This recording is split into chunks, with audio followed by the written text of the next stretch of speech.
अगर दूसरे लोग हफ्ते में 40 घंटे काम करते हैं और आप 100 घंटे काम करते हैं तो आप 4 महीनों में वो कर लेंगे जो उन्हें 1 साल में होता है। एलोन मस्क का लगातार काम करने का तरीका बहुत मशहूर है।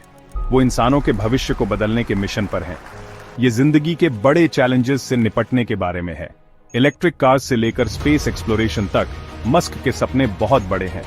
वो एक बड़े विजन के पीछे लगातार भागते रहने की जीती जागती मिसाल है। ये कहानी है एलोन मस्क के 100 घंटे वाले वर्क वीक की, एक ऐसे इंसान के दिमाग की एक झलक जो सब कुछ कुर्बान करने को तैयार है। ये एम्बिशन, इनोवेशन और लगातार मेहनत की कहानी है। अपने सपनों को पाने के लिए हम कितनी दूर जाने को तैयार हैं, हम कितना कुर्बान करने को तैयार हैं, और आखिर में क्या ये सब इसके काबिल है? एलोन मस्क का नाम इनोवेशन का दूसरा नाम है। ये कंपनीज सिर्फ बिजनेसेस नहीं है, ये उनके सस्टेनेबल एनर्जी और इंटरप्लैनेटरी ट्रैवल वाले फ्यूचर के ग्रैंड विजन के लिए एक जरिया है। टेस्ला मोटर्स, उनकी इलेक्ट्रिक कार कंपनी, ने ऑटोमोटिव इंडस्ट्री के स्टेटस क्वो को चैलेंज किया है।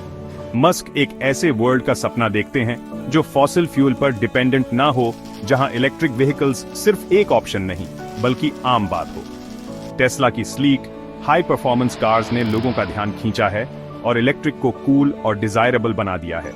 स्पेसएक्स, मस्क की रॉकेट कंपनी, का मकसद इंसानों को मल्टीप्लैनेटरी स्पीसीज बनाना है। रियूजेबल रॉकेट्स और मार्स कॉलोनाइजेशन के एम्बिशियस प्लान्स के साथ स्पेसएक्स स्पेस एक्सप्लोरेशन की सीमाओं को आगे बढ़ा रहा है, इसे ज्यादा अफोर्डेबल और एक्सेसिबल बना रहा है।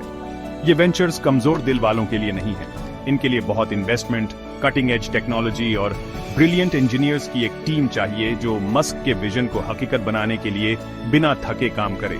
लेकिन मस्क इन चैलेंजेस से घबराते नहीं हैं, वो इन्हें अपनाते हैं। उनकी कंपनीज उनकी रिलेंटलेस ड्राइव और उनके इस अनवेवरिंग बिलीफ को रिफ्लेक्ट करती हैं कि इम्पॉसिबल बस एक प्रॉब्लम है जिसका सोल्यूशन निकाला जा सकता है।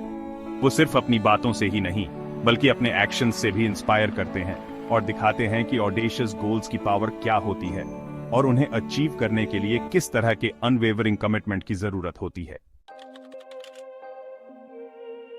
साल 2008 एलोन मस्क के लिए अग्नि परीक्षा जैसा था। टेस्ला और स्पेसएक्स दोनों ही पैसे की तंगी और ना पार होने वाली तकनीकी मुश्किलों से जूझ रहे थे, बर्बादी की कगार पर थे। वैश्विक वित्तीय संकट ने मुसीबत और बढ़ा दी, निवेशक सावधान हो गए और मस्क के सपनों पर खतरा मंडराने लगा। टेस्ला के रोडस्टर के प्रोडक्शन में देरी हो रही थी और लागत बढ़ती जा रही थी। मस्क ने स्पेसएक्स की चुनौतियों का सामना करते हुए अपनी पूरी संपत्ति टेस्ला में लगा दी।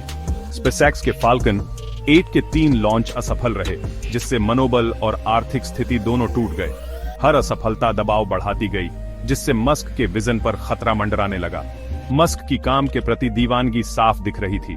वो फैक्ट्री के फर्श पर ही सोते थे, 24 घंटे समस्याओं का हल ढूंढते रहते थे।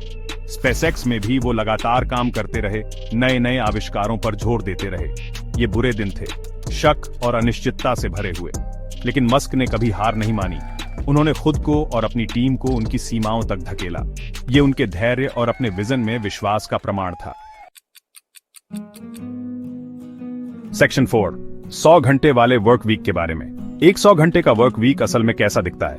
एलोन मस्क के केस में ये meetings, factory visits, engineering reviews और लगातार प्रॉब्लम सॉल्विंग का धुंधला सा चक्कर है। वो अपने 24 घंटे काम करने वाले स्टाइल के लिए जाने जाते हैं। टेस्ला और स्पेसएक्स में अपने रोल्स के बीच आसानी से स्विच करते हैं, अक्सर एक ही दिन में। उनके दिन बारीकी से तय होते हैं, 5-5 मिनट के स्लॉट्स में बंटे हुए। हर पल का हिसाब होता है, ज्यादा से ज्यादा प्रोडक्टिविटी के लिए। वो मल्टीटास्किंग के उस्ताद हैं, कॉन्फ्रेंस कॉल्स में भाग लेते हुए टेक्निकल डॉक्यूमेंट्स पढ़ने के लिए जाने जाते हैं। नींद एक ऐसी चीज है जो वो कम ही ले पाते हैं, अक्सर पावर नैप्स और अपनी इच्छा शक्ति पर निर्भर रहते हैं। उनका खाना अक्सर जल्दी से बनने वाले खाने और ढेर सारा कैफीन मजे के लिए नहीं बल्कि जरूरत के हिसाब से होता है। इस लगातार भागदौड़ का असर पड़ता है। मस्क ने खुलकर उन निजी बलिदानों के बारे में बात की है जो उन्होंने दिए हैं, इसका उनके रिश्तों पर क्या असर पड़ा है और वो किस लगातार दबाव में है। वो इस लाइफस्टाइल की वकालत नहीं कर रहे हैं, वो बस असाधारण लक्ष्यों का पीछा करने की कीमत के बारे में ईमानदार हो रहे हैं। लेकिन इस सब के बीच उनकी दीवानगी में एक तरीका है। मस्क के 100 घंटे के वर्क वीक की वजह उनकी गहरी बैठी हुई तात्कालिकता की भावना है, एक विश्वास कि समय उनका सबसे कीमती संसाधन है। वो सिर्फ कड़ी मेहनत नहीं कर रहे हैं, वो अपने महत्वाकांक्षी लक्ष्यों को हासिल करने के लिए समय से दौड़ लगा रहे हैं। सेक्शन 5, महत्वाकांक्षा की कीमत। वैसे तो एलोन मस्क की उपलब्धियां तो सब मानते हैं, लेकिन उनके लगातार काम करने के तरीके के नुकसान को समझना भी जरूरी है। 100 घंटे वाला वर्क वीक ज्यादातर लोगों के लिए सही नहीं है, और मस्क जैसे आदमी के लिए भी इसकी बड़ी कीमत चुकानी पड़ती है। बर्नआउट होना तो पक्का है। आदमी के शरीर और दिमाग की एक सीमा होती है, और लंबे समय तक उस सीमा से ज्यादा काम करने से थकान, कम प्रोडक्टिविटी और गंभीर हेल्थ प्रॉब्लम्स हो सकते हैं। रिश्तों पर भी असर पड़ता है। एक आम वर्क वीक के साथ भी वर्क लाइफ बैलेंस बनाना मुश्किल होता है। 100 घंटे वाले वर्क वीक में पर्सनल टाइम कम हो जाता है, परिवार, दोस्तों और हॉबीज के लिए समय ही नहीं बचता। इसके अलावा इतना ज्यादा काम एम्प्लॉयज के लिए प्रेशर कुकर जैसा माहौल बना देता है, जिससे ज्यादा लोग नौकरी छोड़ देते हैं और नए लोगों को ढूंढना मुश्किल हो जाता है। कुछ लोगों को ऐसा माहौल पसंद आ सकता है, लेकिन दूसरों के लिए यह ठीक नहीं होगा और उनकी सेहत के लिए नुकसानदेह होगा।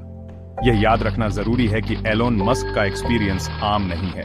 उनका अलग पर्सनैलिटी, उनकी लगन और रिस्क लेने की क्षमता उन्हें ऐसे प्रेशर झेलने में मदद करती है जो ज्यादातर लोगों को तोड़ देगा। 100 घंटे वर्क वीक के नुकसान को बताए बिना इसकी बढ़ाई करना गलत उम्मीदें पैदा कर सकता है और खराब वर्क हैबिट्स को बढ़ावा दे सकता है। Section 6, lessons from the grind. हालांकि इलॉन मस्क के 100 घंटे वाले वर्क वीक को रिपीट करना ज्यादातर लोगों के लिए एडवाइजेबल या सस्टेनेबल नहीं है, लेकिन उनके काम करने के तरीके से हम वैल्यूएबल लेसन सीख सकते हैं। उनकी कहानी पैशन, फोकस और अपने विजन में अटूट विश्वास के महत्व को हाईलाइट करती है। एक की टेकअवे है, एक क्लियर, कंपेलिंग मिशन की पावर। मस्क सिर्फ पेचेक के लिए काम नहीं कर रहे हैं, वो एग्जिस्टेंशियल चैलेंजेस को सॉल्व करने और दुनिया पर एक लास्टिंग इंपैक्ट छोड़ने की इच्छा से ड्रिवन है। पर्पस की यह डीप सेंस उनके रिलेंटलेस ड्राइव को फ्यूल करती है और उनके आसपास के लोगों को इंस्पायर करती है। दूसरा लेसन है फोकस का महत्व। मस्क अपने गोल्स पर लेजर फोकस्ड हैं, रूथलेसली टास्क्स को प्रायोरिटाइज करते हैं और डिस्ट्रैक्शंस को एलिमिनेट करते हैं। वो समझते हैं कि टाइम उनका सबसे वैल्यूएबल रिसोर्स है और उसे अकॉर्डिंगली मैनेज करते हैं। इसके अलावा मस्क की कहानी रेजिलियंस के महत्व पर जोर देती है। उन्होंने अनगिनत सेटबैक्स और चैलेंजेस का सामना किया है, फिर भी उन्होंने कभी हार नहीं मानी। वो फेलियर्स को सीखने और अडेप्ट करने के अपॉर्चुनिटीज के रूप में देखते हैं और स्ट्रॉन्गर और ज्यादा डिटरमिन्ड बनकर उभरते हैं। हालांकि 100 घंटे वाला वर्क वीक एक एक्सट्रीम एग्जाम्पल हो सकता है, लेकिन मस्क का अपने विजन के प्रति डेडिकेशन, एक्सीलेंस की उनकी रिलेंटलेस परस्यूट और डिफरेंस लाने की उनकी अनवेवरिंग बिलीफ वो क्वालिटीज हैं जिनकी हम सभी ख्वाहिश रख सकते हैं। Section 7, aiming for the extraordinary. Elon Musk का 100 घंटे वाला वर्क वीक इंसानी महत्वाकांक्षा की ताकत का जीता जागता सबूत है। यह दिखाता है कि कुछ लोग अपने गोल्स अचीव करने के लिए किस हद तक जा सकते हैं और क्या पॉसिबल है, उसकी सीमाओं को पार कर सकते हैं। हालांकि उनका स्केड्यूल फॉलो करना ज्यादातर लोगों के लिए रियलिस्टिक या एडवाइजेबल नहीं है, लेकिन उनकी कहानी वैल्यूएबल इंसाइट्स देती है। यह हमें सिखाती है कि अपने पैशंस को फॉलो करना, क्लियर विजन रखना और अपने गोल्स पर रिलेंटलेसली फोकस करना कितना इंपॉर्टेंट है। मुश्किलों में रेजिलियंस का महत्व और चैलेंजेस ओवरकम करने की अनवेवरिंग बिलीफ को हाईलाइट करती है। मस्क ने एक बार कहा था, मुझे लगता है कि ऑर्डिनरी लोग एक्स्ट्रॉर्डिनरी बनना चूज कर सकते हैं। उनके शब्द दिल को छू जाते हैं, हमें बड़े सपने देखने, ऑडेशियस गोल सेट करने और उन्हें पूरे दिल से परस्यू करने के लिए करेज और डिटर्मिनेशन जगाने के लिए प्रेरित करते हैं।